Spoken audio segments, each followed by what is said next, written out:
Well, that, you know that. Jesus Christ. Okay.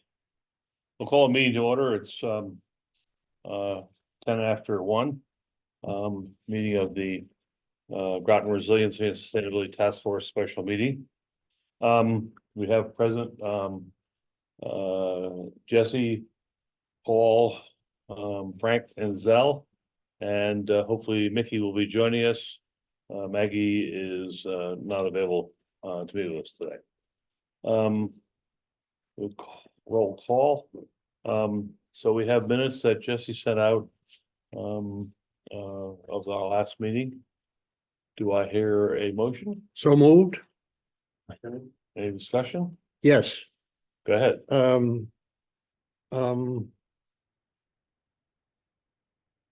Hang on one second. Item 3 in the minutes reads on emotion by Frank Boland. You get very emotional What sometimes, was Frank. We were emotive, but I believe you mean on a motion, On a motion, okay. Where's that now? on item 3 in the minute. On a motion.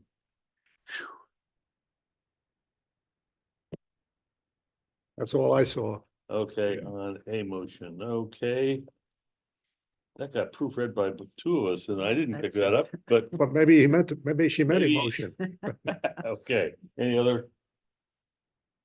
Okay, all those in favor? All right. Right. Okay, so approved. Okay, any public comments or announcements? No one here from the public in person, anybody on Zoom? Let's see, how do we figure this out? Participants. Is anybody on? Click on participants. Which one? It says Bottom left. participants. Oh, yeah.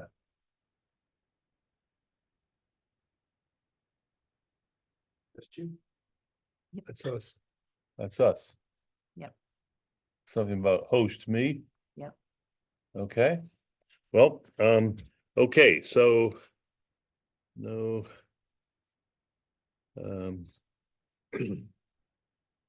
PC. Announcements. Okay, so, we're on to, I'm sorry, go ahead. Yeah, I know, just when you should just bring up new business or. Technically, we can't bring up new business at a special meeting. Okay, Announcements, fine.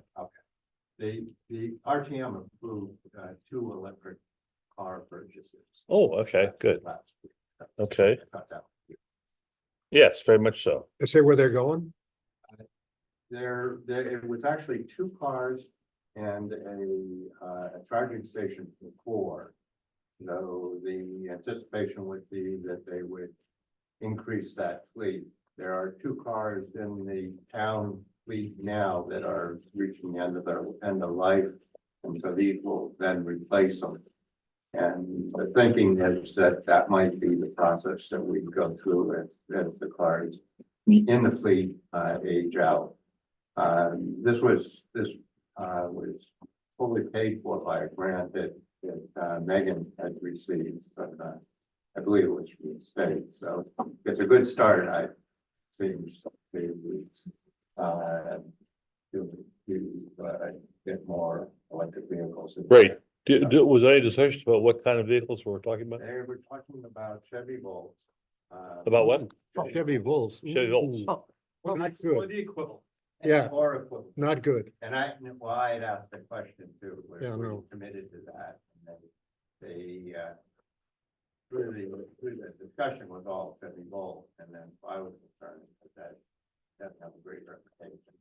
And I asked them, if they were committed, they said no, it was a Chevy Bolt or something. just to clarify, Chevy Volt, correct? Yeah. Not The- Volt. There's 2. The Volt is both. Oh. It's the Bolt. It is the Volt, Okay. yes. The Chevy I Bolt. think Okay. they stopped That's making the Volt, equivalent actually. Price point that Yeah. we're looking at. That's the issue. Yeah, they're not getting Teslas. is what the Correct, bottom yeah. line. We have a Nissan Leaf right now that has worked well. The only limiting factor with it is just the battery charge distance. We got the base model and Although it says it's charged up to 100 miles, and you're not getting 100 miles. Which car is this? Our Nissan Leaf. Leaf that we've had for a number of Yeah, years, that's a full electric. Right. Right. And there'll be two dual head charging stations, so 4 stations in the back lot here at the Okay. annex. That will be key coded only for Town. fleet vehicles, not for the public. And this is kind of the beginning of how do we start transitioning for certain vehicles to EV over time. You know, as was stated, we have some vehicles that are beyond end of life that are just kind of limping along. And this will replace them through federal funds, through the energy conservation block grant. Okay, did I understand, and I saw in the paper that there's gonna be charging stations at the library too? Did I see that? We got another grant that was just announced that there'll be some newer charging stations. At the library. Can't remember all we just found out about that. Friday, we did. I think we heard about that. Well, I saw something in the press and I don't. Yeah. I hadn't. There's another grant that we'd applied for that. Okay. Took a while for us to hear, but we just heard about it within this last week, yeah. Good news. Great. That's great, okay. Of course, the other one you saw this morning. 20-degree temperatures, Oh, yeah, 40% decrease in distance in the charging. Yeah. And increase the charging times, at least this is the article, you know how they blow it Yeah, up. for but Teslas in I said, particular. that's interesting. Yeah, well, I talked to our Frank old and- colleague, Victor. But theirs is in a Oh, yeah. garage. And he pointed out that his is in a garage and he's still got good range Right, in the garage. but he's in the garage. In the right? garage. He can try. Okay. Well, okay, anything else on number 4? Let's move on to new business. And we're fortunate to have John Reiner with us today. And we've asked him to talk about a bunch of things that are going on in his office, POCD, climate action plan, any other grants and proposals that are that we may not have heard about that it might be in the works. So turn it over to you, John. You need to put your microphone on though. Yeah, sorry, I didn't have my mic on earlier when I was talking. So yeah, thanks for having me here today. So I'll try to touch on a number of topics and feel free to ask some questions. So the plan of conservation and development. So that everybody's aware, you know, when we think about our plan of conservation development, our POCD, generally the timeline for getting those from start to finish is about 18 months. We need to have this plan approved by June of 2026. So we are ahead of the curve. It doesn't mean that we're just dilly-dallying and taking our time, but we're trying to be very prescriptive in how we do this. We are currently working on a draft of an RFP that we'll put out. We're hoping sometime in late February or early March. We currently have a budget of $150,000 for this project. I may be asking the town council and RTM for a little bit more funds as we're kind of polling some other communities. The right number might be closer to $200,000 for this type of project. This is a once every 10 years document and plan for, you know, again, it's our long range vision for where do we want the future Groton to be. And really we're envisioning that, you know, the title of this is going to be Groton 2035, you know, envisioning a future Groton or something along those lines. And so again, looking to 18-month process on this. We hope to have an RFP out February, early March, have a consultant on board sometime in June of 2024, and that keeps us ahead of the curve. The things that often take the longest and that we have the most amount of trouble with when we work on a plan of conservation and development or any other large planning project that we do is community engagement and outreach. None of them to date have been as successful as our Mystic Sustainability and Resiliency Plan, which we had 40 people at the first meeting, 60 at the second, and over 110 at our last meeting. That's not normally the case for these types of these larger planning efforts. So we've been working at the staff level right now on how can we begin our community engagement and outreach process now. And we're starting to plan out these community conversation events. We plan to have the first one towards the end of February. We want to have February of this year, where we're bringing in some outside experts to start talking about topics around housing, economics, civics and involvement, the future of Groton and how planning and growth and development happens.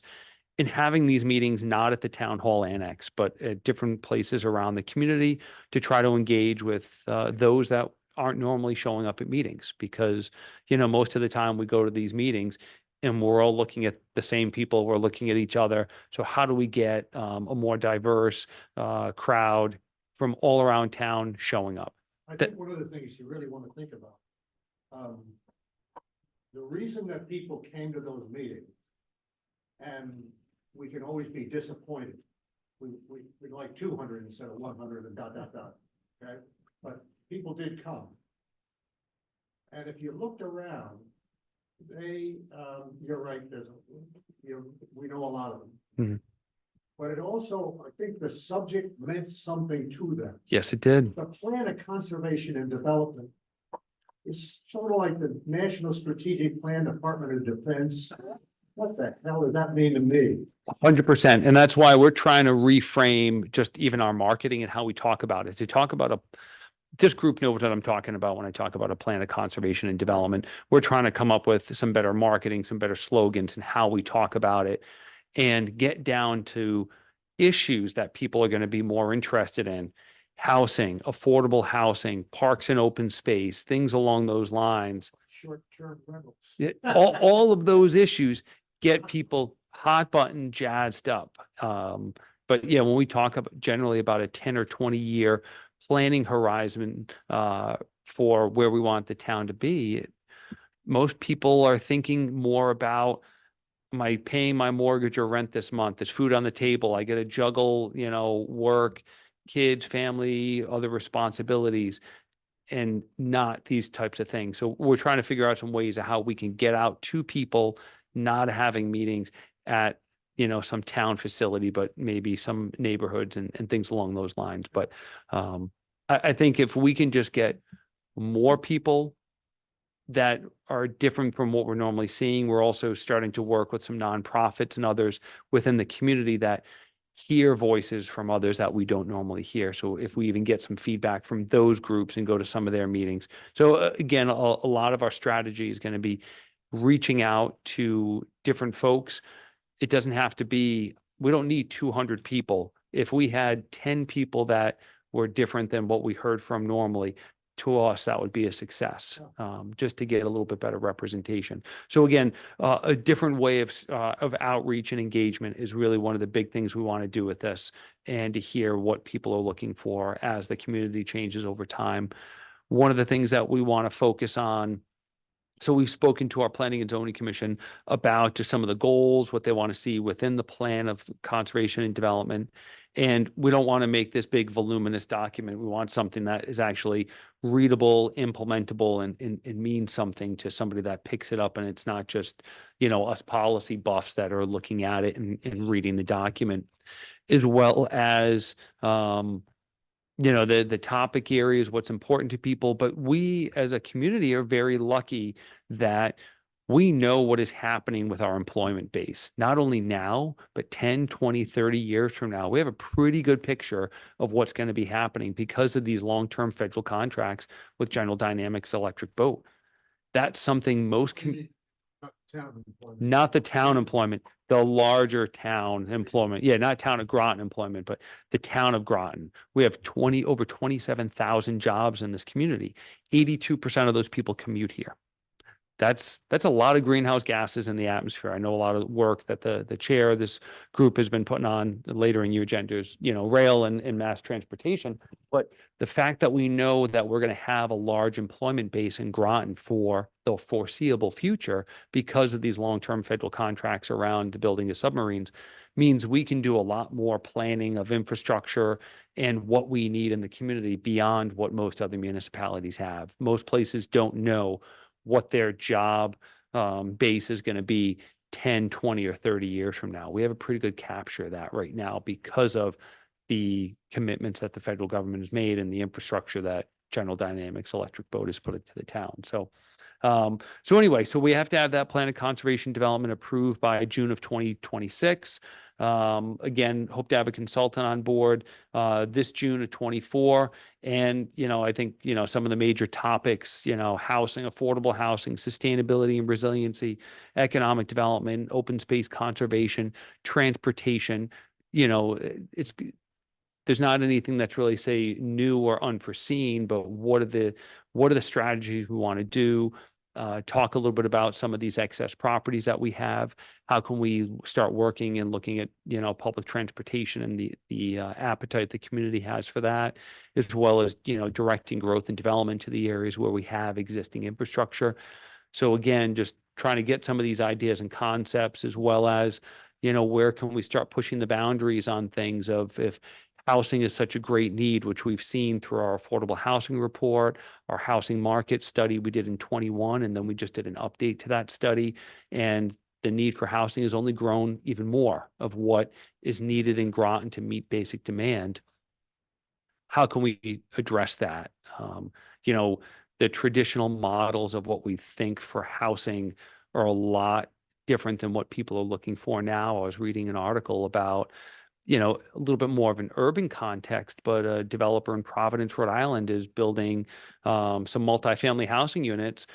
And we think of multifamily housing, we're thinking of these big buildings. Some of the buildings he's building are under 3,000 square feet because the apartments are 350 square feet in size or 450 square feet in size. And that's what people are looking for now. That's not necessarily what, those of us that have lots of toys and things or families are looking for, but a lot of the newer generation and or people downsizing are looking for. I was reading. It's both. They're looking for something smaller and to have less possessions.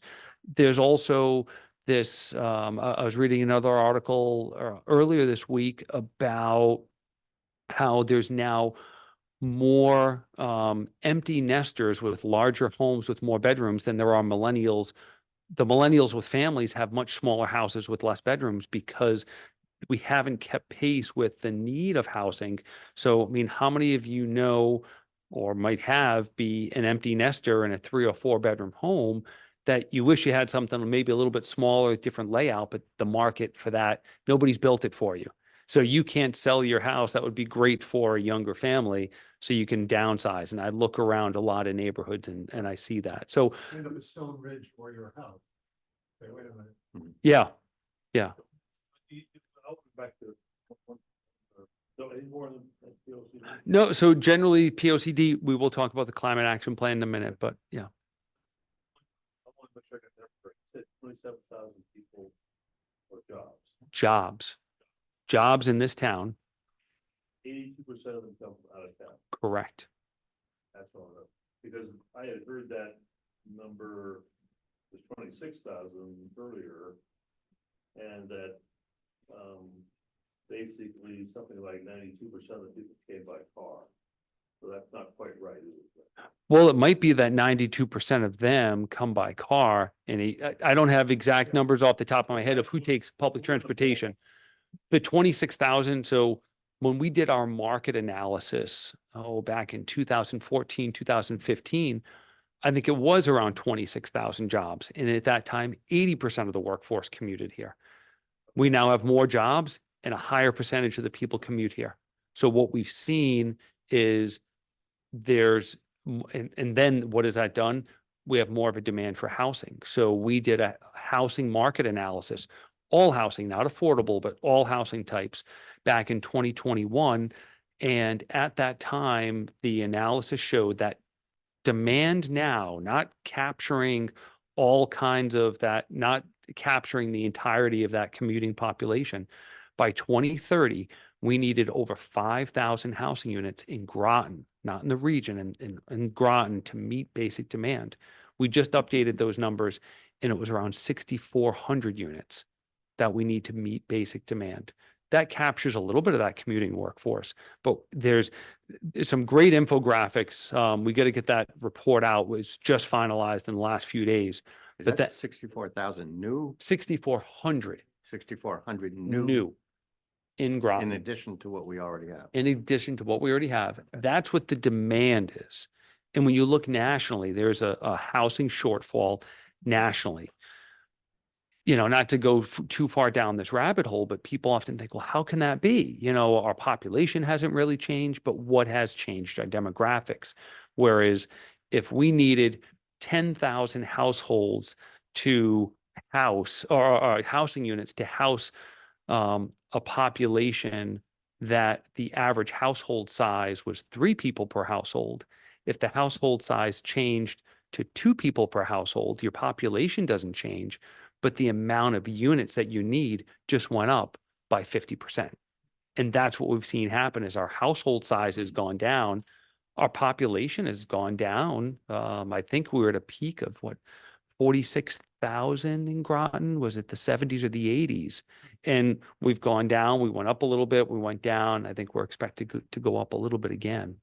That 6,400 new housing units is, makes now what you said earlier more sensible to me. Because what I heard earlier wasn't entirely sensible, because you got 27,000 people coming in town and 23,000 of them leaving. So I don't really need anything but a good defense access highway for them. But if you're telling me that that of that group over the next, and this is a 10-year plan? So that the POCD is a 10-year plan. It's 10-year plan. That housing market analysis is a snapshot in time Sure, now sure. and But what demand but is. in that 10-year plan, you're saying there are more individuals living in Groton, then we have to think about infrastructure and all the rest, the services. Not for There, 27,000 though. no, not for 27,000 additional. Okay. Could we capture more than 6,000 households? We probably could, Yeah. because you look at the building and development that's going around in New London and East Lyme and Stonington. All of our surrounding communities are building a lot. Yeah. We're not keeping pace generally No. with what our need is. in a No, and lot of other Passero areas. would tell you that that's one reason why New London is thriving in his model. Yeah. Is that there's a fair number of EB engineers living in town Mhm. that weren't living in town before, that sort of thing. They're capturing more. Yeah. And the younger. It's interesting. Oh, let me just make a couple comments that I think are important. This part of my experience with the state DOT people. And also the state government in general. For a long time, people focused on jobs. Okay, that was the big thing. You gotta have jobs, you gotta have jobs. And now we've got affordable housing, and that's the big buzzword at the state level. And you hear almost nothing about jobs, although you hear electric boat needs to hire a lot more people because of both increased work, but also the loss of retired people and people moving on. And what has become very clear to me, that if you don't do all three, that is housing, jobs, and transportation together, you're going to be in a big hurt. And partly because the state has, for whatever reason, the governor has, for whatever reason, focused on two things. We're going to rebuild I-95 to the tune of $100 billion, some sort of outrageous amount of money. And they're going to do it between Brantford and the Rhode Island border. And that doesn't account for what's already happened between New Haven and New York, which is basically a park most of the day. And they have, the only other alternative for transportation effectively is the rail. And what have they done? They've cut the rail in southeastern Connecticut by 60% pre-COVID. And so the town, I believe, needs to focus on how do you integrate where people live, whether they be in town or out of town, Mhm. with the jobs and with the housing. And I also have had the same experience you've had, about reading what's going on with the housing. And people are now talking about literally a 350 square foot house or apartment, and that's more than adequate. And so, and that does change the numbers that you start hearing, so that's really, really, really important. And I know in our own village, in knowing, and there are these minimum sizes. And that's really gotta be changed, it's gonna be changed at the town level as well, so there's gonna be, this, if it's done well, it's gonna reach down into the regulatory part of our community, as opposed to being just a plan, it's, how do you do that? Yeah. So hopefully that'll be discussed. Yeah, and that is something that we want to get into those topics through this plan, because the last time we did the 2016 Plan of Conservation and Development, after that plan was done, we did a comprehensive, redo of our zoning. The first time it had been done in 30, 40 plus years. We hope that there'll be ideas that the community is supportive of and behind that come out of this P O C D. Are we going to get as specific as, oh, we're going to change the zoning to from exactly this to that square footage? No, but the general recommendations and having some larger community conversations about that to build that support and direction. So then if there's zone changes and text amendments that we need to make, we have the support for it in the P O C D. We have the grassroots built support through that initiative. So when we go and do it with our Planning and Zoning Commission, we don't have 300 people coming out against these types of changes. How much guidance do you have in the RFP? So this is what I want you to look at. This is Yeah. what I want you to not look at, or do you just say, y'all come on in and do it? We craft the RFP. Staff you do. does that. Sure. And we will identify larger, broader issues as well as the issues that the Planning and Zoning Commission has brought up. But the last thing we want to do is give predetermined outcomes. Oh, no, I don't want that. Yeah, I mean, we you're will not- tell you're not them. hiring a consultant for that. Yeah, we want, as part of the process, you need to look, you, the consultant, need to look at our affordable housing plan, our 2021 housing analysis, our economic development strategy, the 2024 update to the housing analysis, our complete streets policy, our open space plan, all of these documents, they need to be aware of that. And then, okay, and we can inform them of, all right, here are the, hot button issues in town, whether it's, hey, we're working on a climate action plan. We just did this Mystic Sustainability Resiliency Plan. Excess public properties is a hot button issue in town, and what the future of those are going to be. Right. Those are all concepts that we need to plug around and work around through the POCD, as well as just because it states that there's a market demand for 6,400 housing units in Groton over the future. Is the community ready for that? Is that what the community wants? And if not, who else is going to pick up that burden in the region? Right. Or what's going to be the impact? Yeah. So I don't know anything about economics, and I was told that by the instructor that taught me economics. They were teaching engineers only enough economics to keep economists in business. So I sit here and I read the Wall Street Journal and a few, money management mags kinds of things that come in. And I'm looking off down the road. And I see a crisis coming in terms of the federal debt and what that's going to mean in terms of federal support that we may have or may not have, and what that's going to mean in terms of taxes. So I have that buzz flying around in my bonnet. Mind you now, it's ignorant bonnet, but I'm reading this stuff. And I know over the years, there's been quite a tension between the town and groups like GOSA about how we manage open space, because some folks in the town see the development end of this POCD as really its purpose, economic development. And so if I'm giving away, I'm keeping a lot of space open, it's not taxable, doesn't do tax space. And where am I getting my money to run my show? Because the feds aren't giving it to me in the crisis, and you're not giving it, you don't want to give it to me because your taxes just went up. I need a consultant to help me with the economics the reality of economics, I just picked one subject. Yeah. Down the road, for example. So you have criteria for selection of a consultant. Yeah. And things like the economic climate, the financial realities of the economic climate are Mhm. part of that. Yeah, I mean, we also have to be cautious that the economic climate, yeah, all right, the federal deficit, that's a whole nother thing. I've been reading the same stuff and it's got Yeah. me scratching my head, but interest rates 2 years ago and the impacts of that versus interest rates today and where they'll be 2 years from now, it's a crystal ball. And all we can do at this point is say, what does Groton want to be over the next 10 years, recognizing the opportunities that we have with where we are with our employment, understanding that 28% of our land area is protected open space. Right. That's a significant amount of land area in a town, of any town.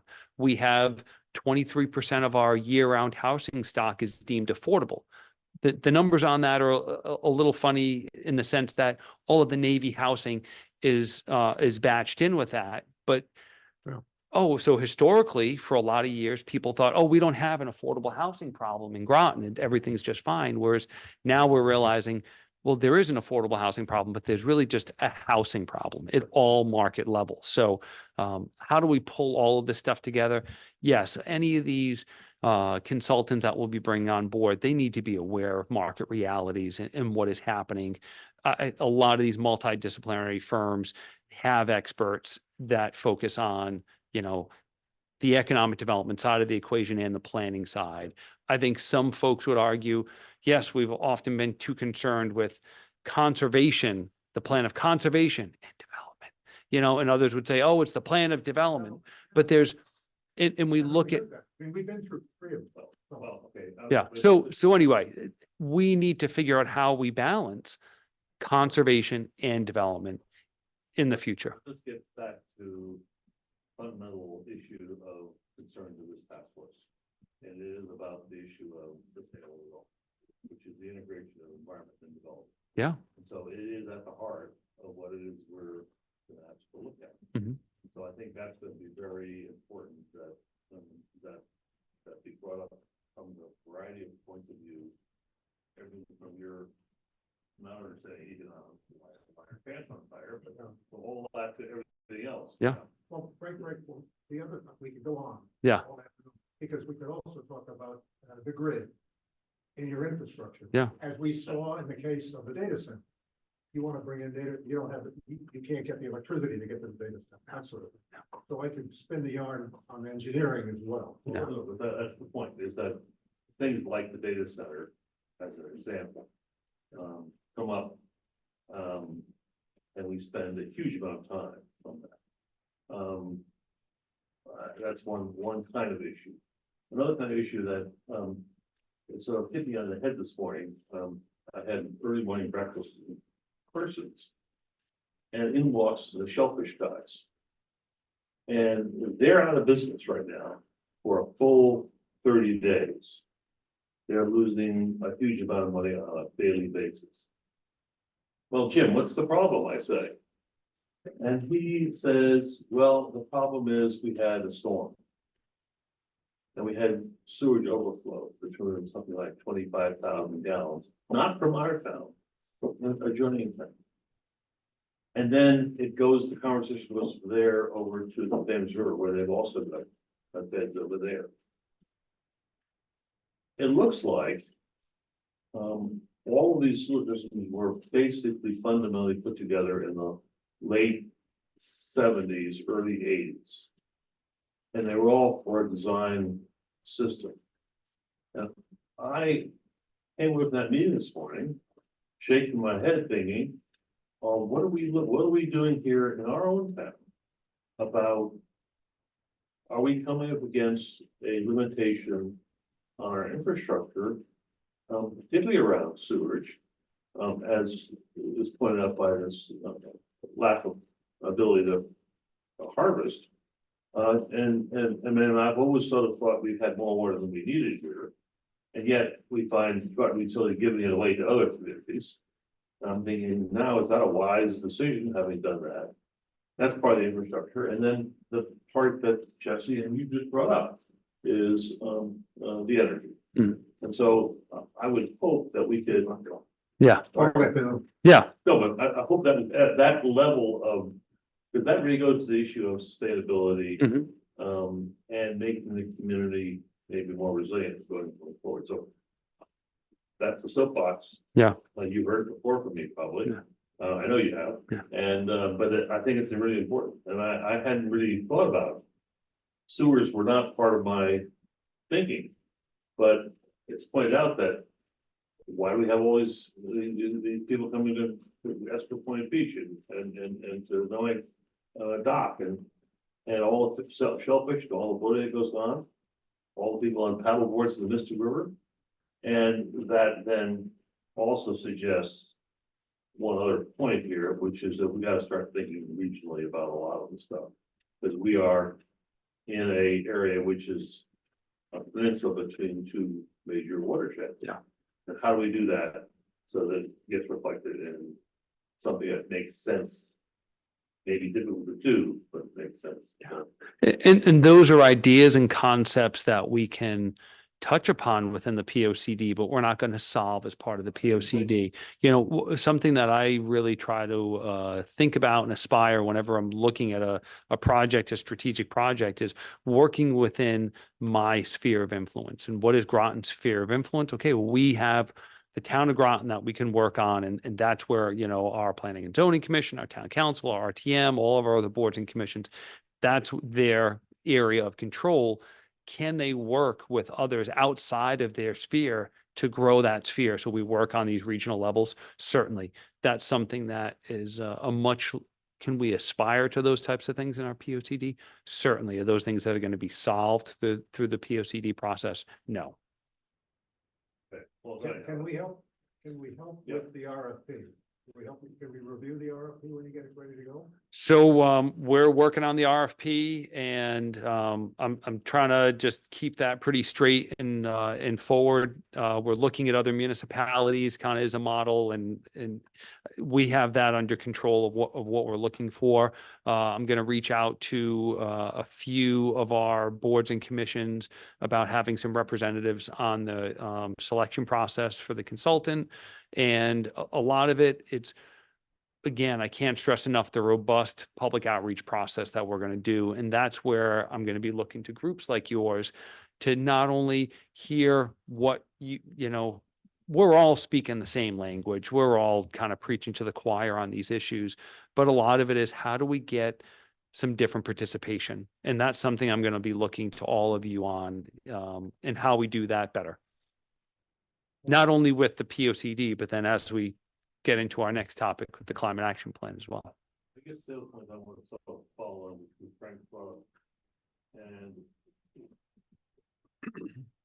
we have tended to, in this community, rely upon state and federal funds to do much of the capital work in terms of infrastructure that allows us to move forward to develop. My sense is that with the whole notion of climate change and with the burden that are being placed on the federal government, for example, just in the flood FEMA area, that burden is so high now that it's just a matter of time before someone ratchets that down and says, we're not providing any more help. And so we've got to think about what would happen if we don't get help in those areas. I mean, I looked at the paper today in Norwich. And the first thing they've done is they've opened up a center to help these people out up there. I don't think that's going to happen a whole lot longer because the numbers are so, I mean, they're just out of sight. And so that is important because a lot of what we want to do, what we need to do, I think, depends upon having money to do it. Where that comes from, Yeah. it's going to be important. Yeah. And so that's part of the outreach. That's not going to be particularly easy to get across in a way that people will buy it. Yeah. Well, and that gets into, you know, we have these ideas, these concepts, but bringing to bear market realities. The fact that we have people that want to invest money in Groton right now, it gives us the ability to ask for more, to do more, to ask for the type of development that we're looking for.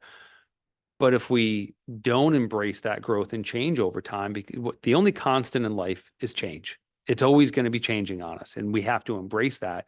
If we just keep pushing it off and try to hold the line of exactly where we are, we're going to get left behind. Our population is going to continue to age, and then before we know it, we're not going to have, a tax base or an employment base to do the things that we need to do to survive in the long term. So all of those things have to be weighed out there, and then at some point, the community as a whole, through, our legislative process, through the council, through the RTM, have to determine where are our financial priorities and where are we putting our money this year, next year, through our annual budget, through our capital improvement program. And, so there's all these layers, and again, trying to keep the POCD on task to what it can accomplish and what it can do, and identifying other issues that we need to do deeper dives into. For example, I don't expect the POCD to solve our housing crisis. That's why we did an affordable housing plan, a housing market study. It can identify through that process changes we need to make in our zoning or other things process-wise to help get the right type of sustainable, resilient development in town, in the areas that are not going to get flooded, that are close to our employment centers, that are going to require less automobile traffic. So we're working on it. I've been working on it for a while. So, but all of those types of things. So, yeah, hear you loud and clear. I'm good. Yeah.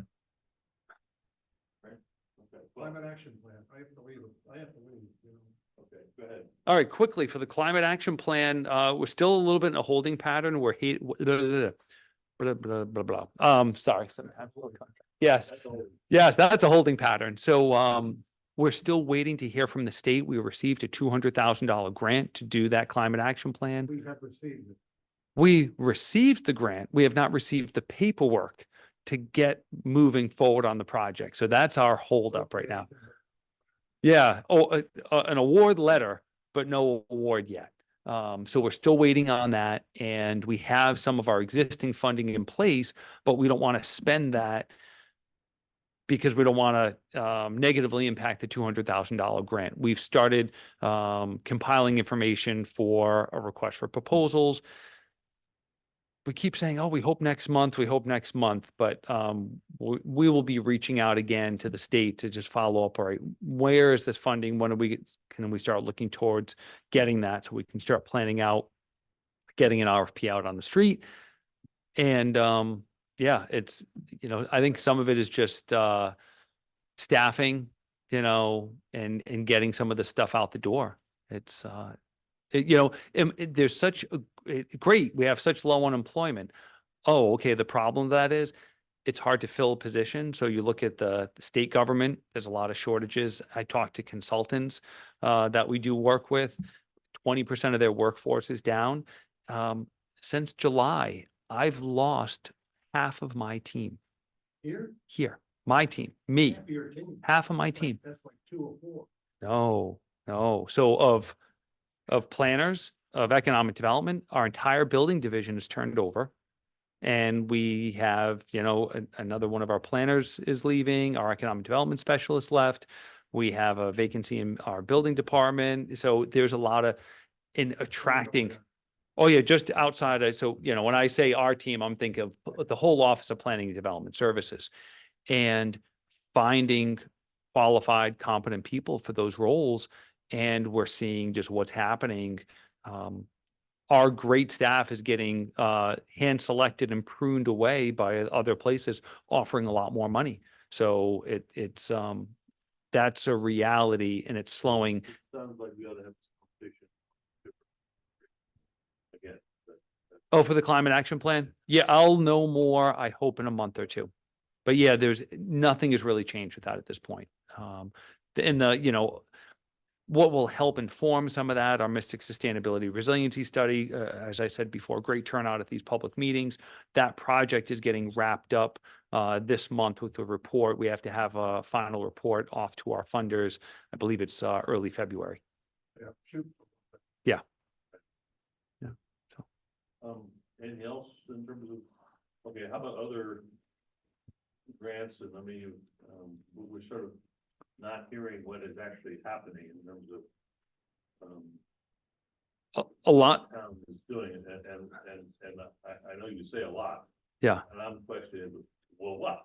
So. Yeah. you So- talk About that. Yeah, I mean, one, we just received those two other NIFWIF grants, the one for the learning lot for the permeable pavement assessment around town, and designing some permeable pavement areas of town-owned property and using that as a model for future town parking lots, town paved areas.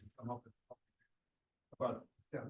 Yep. down this- Yep, that was one. There was also the, we received, I think that was 150. I think we received another 190, or maybe I'm mixing these two up for, stream crossing, looking at culvert, fish passage, over Haley Brook area. And so those are the two other grants that we just received. I know that there's a couple others that we're working on. A lot of our effort from sustainability resiliency has really been focusing on the Mystic study and wrapping that up as we're getting to the end of that. One of the things I'm hoping in the next month or so to go talk to the council a little bit, again, kind of summarizing, here's what we've worked on through our sustainability resiliency efforts, through the position that Megan's brought here, all of the grants that she has received, over $700,000 in grant funding in 1 year. And if you want us to actually get all this work done, we're probably going to need more support. We're going to need more staff. If you want us to branch out beyond just working on these grant projects, if you want us to really dive deep into things. Heard that before, John. Yeah. You and I have talked about this for quite some time. Yeah, so it's, one person to start the initiative and move it along. It's been very successful. There's a lot of federal funding out there now. I don't know how long that is going to be out there for support of these efforts. And because people know that Groton has this position that we're out there, we're trying to lead a lot of the initiative, we're getting well funded for it.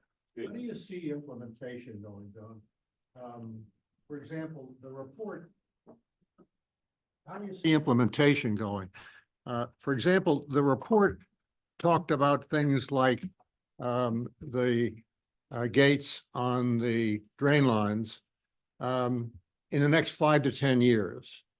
And I objected. I crossed that out and said 0 to 5 years. Now, we both have been around long enough to know things can go beyond that.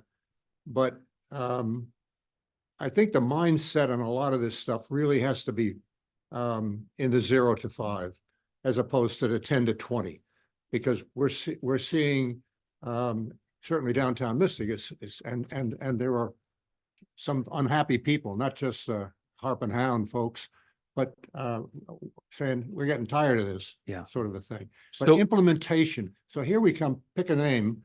Take that flapper. I got a great answer for you on that one. Huh? I got a great answer for you on that one. So thanks for kind of bringing that particular one up, because other things we've been working on. So right now we're in budget season. We at the department level preparing our budgets for the year, as well as our capital improvement budgets moving forward. And one of the capital improvement projects that we put forward is that one there for the stormwater, the flappers, for lack of a better term, Yep, sure. in downtown Mystic, and looking at that as, all right, we need to design that and get it permitted. And that's a project that we're putting forward in this upcoming year's CIP. Right. So some of it gets into the fact that we had 110 people show up concerned about what's happening in downtown Mystic, that we've had 3 flooding events since Christmas Eve. Right.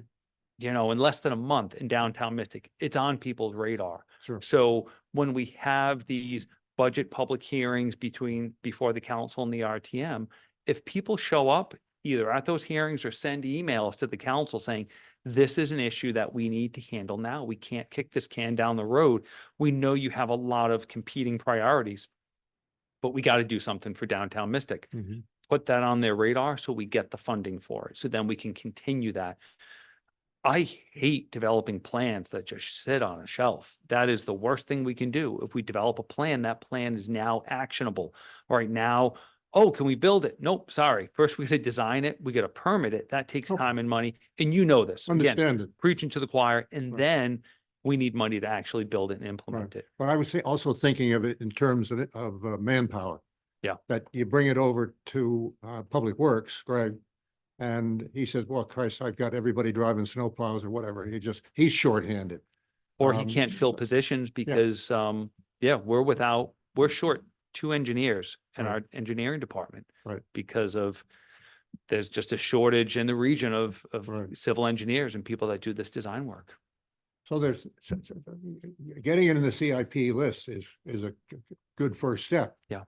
But then we have to go beyond that. I think at every step along the way, because we're very sensitive to this from Mystic Seaport to the university, that you get a grant.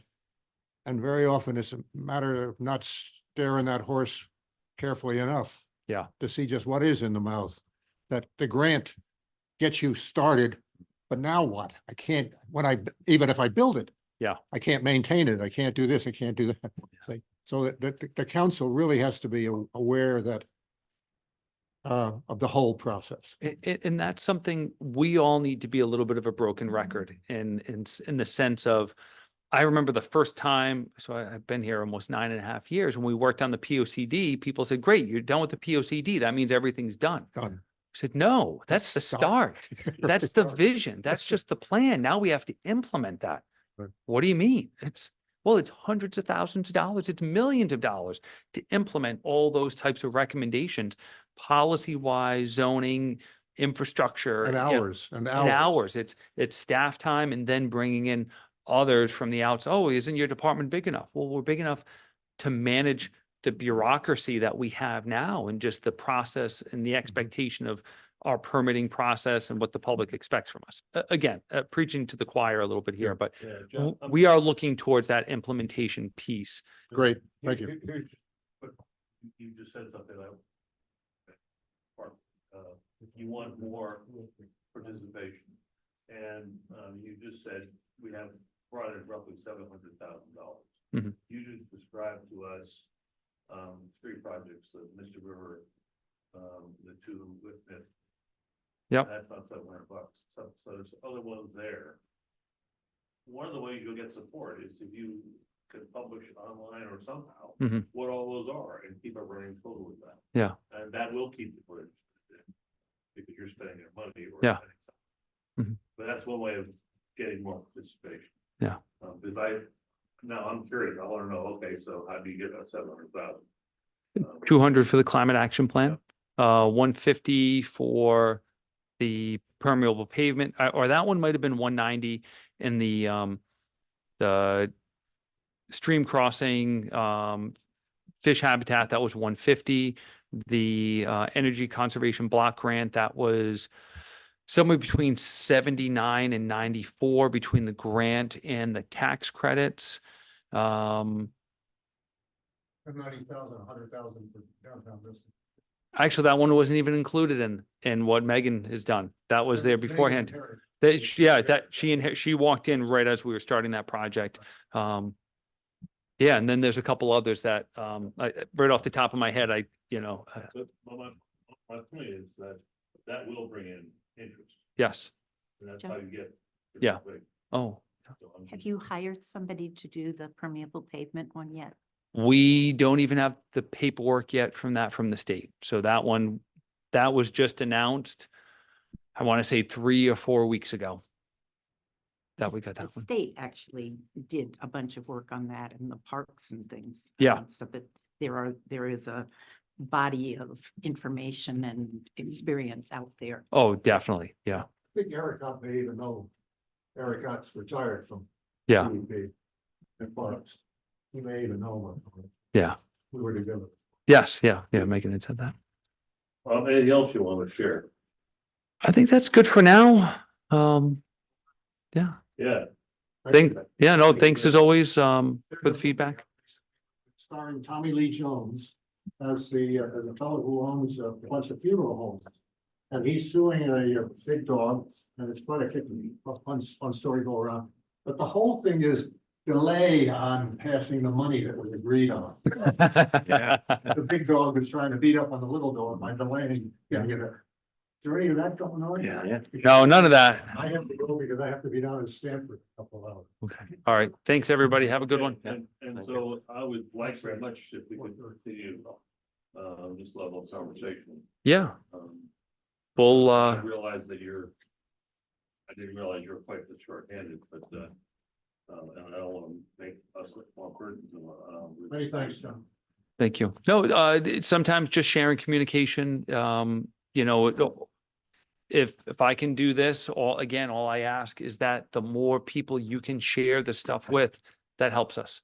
Having conversations with people, you know, I've been talking to folks lately, some of the things as we're doing this outreach and engagement, recognizing that although we're experts in the field, a lot of this, we just need to listen to other people and what their concerns are. And not as much as I want to educate people about housing and affordable housing and economics and sustainability and resiliency and climate change, sometimes I just need to empathetically listen to what is your concern and what are the problems you're dealing with and what can Groton do as a community to help you? And hearing that out and, oh, well, you know, is climate change or sea level rise and resiliency something that's even on your radar? So that we know, are we in touch with people?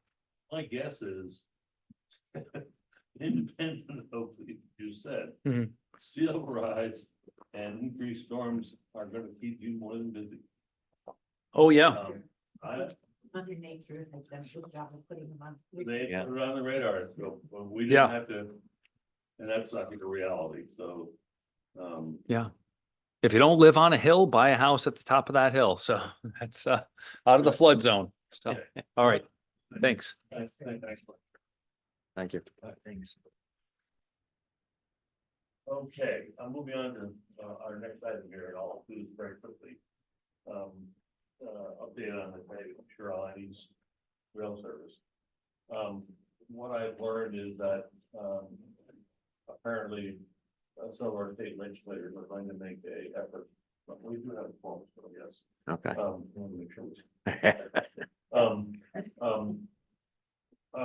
it's pretty clear they're gonna put in legislation to try to bring back Shirley's to up to a. Your microphone. Thank you. It's clear the local legislators are gonna put in legislation to attempt to bring back Shirley's to 100% of pre-COVID. And that's a really important step, and that's very, very helpful. To the end of the study, I think I told you last time, the state has finished their feasibility study. They sort of dribbled it into the General Assembly with not much fanfare, to say the least. When asked, one of the members of our delegation, had they been briefed, the answer is no. And my question was, well, how come? And they said, well, that's just the way it is right now. So it's not clear what's going to happen. My position is that they've clearly demonstrated there's a need for public transportation here. And then the question is, how do we actually get that politically to actually happen? But to that end, I've been working with people in Rhode Island, in Westerly in particular, and they have gotten, although a bit late, so I started with them 2 years ago, they finally have like, oh, this is an opportunity. Yeah. And so we may get some terrific support from Rhode Island, and I'll have to keep you posted on that. I just don't know what's going to happen with that. So that is very positive. Any questions you might have at this point? This development plan that's how much of an input are we gonna have to that? I mean, it sounded like, None. yeah, okay, I don't know yet. okay, That really relates to the next topic here. okay. And I'll listen. Discussion of task force future mission. Ah, And I don't know what that's going to be. I mean, you all probably know that it remains on the chopping block at the town council as a referral. And I will be having a meeting shortly with the mayor and the manager to find out what they're thinking about this. And if we have a mission going forward, then it'll be one of advising on policy matters. And that could be a very robust opportunity. I don't know yet. But I think it's probably too early. What do you? There hasn't been any formal response yet to our proposal to Yeah. them. Yeah, so we just don't know. This opportunity. This is slowly, one step at a time. But it seems to me that Like, time. So, That listening to all the shortfalls in the employment in town, that the town should be using us to some degree as consultants. There's a certain level of expertise on this board that can provide a lot of help to these various groups.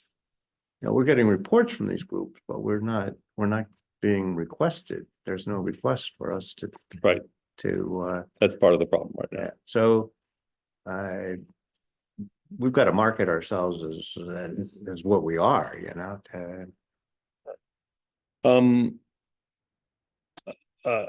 I don't disagree with you. I think we have to have this conversation with the mayor and the manager Yeah. first. Yeah. And then we maybe just make that next step, take that next step. Yep. Yeah. Okay. I agree. Anything else about our mission? You saw the letter that I sent out to both Mayor Franco and John Burt. And I think that would put us in a position to do what you're talking Yeah, about. yeah. So we'll keep you posted on that. Well, our old business is an update on the Mystic River flood study. I think what we can say at this point is that a bunch of you all attended. It was a good turnout. Frank has clearly put in fairly extensive comments. I think there's been comments by Circa. And so we'll see where all that comes. There's been absolutely no feedback at this point about that whole thing. I think some of the things are pretty problematic. Flapper gates work well, but they require just an enormous amount of maintenance, particularly in the marine environment because of the growth of critters.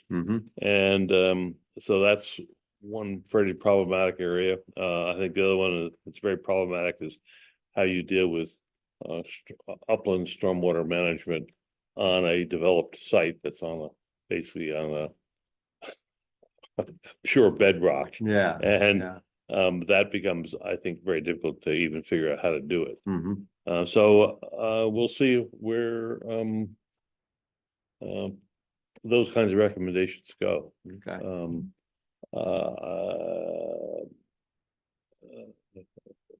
I think that's all I want to say. In conversations with individually with you, I think I concluded that probably it makes no sense for us to make comments. Frank has made comments on our behalf, and we'll let that go at that, I think, at this point. Okay, sure. Yeah. Next meeting is February 8th at 4 o'clock. And we'll try to make sure that happens on time. There is, for those of you who have the interest in time, the League of Conservation Voters is having a meeting in Hartford coming up in, do you remember the date? 24th. And that's worth at some level of going to just find out what is going on in the bigger environment around us, that is at the state level. And it tends. I would say that you can tune in after it. It's Yes. taped, and so you can. So you could hear it can after, get- yeah. So all of the different organizations present their legislative agenda. Okay. And there is an opportunity for participants to question and. Yeah. So sometimes useful and sometimes not. Right. Anything else anybody wants to say at this point? Okay, we'll, I'll, a motion Motion to adjourn. and a second? All those in favor? Aye. Okay. Well, thank you all. So tell us how bad it was at your house. It was bad.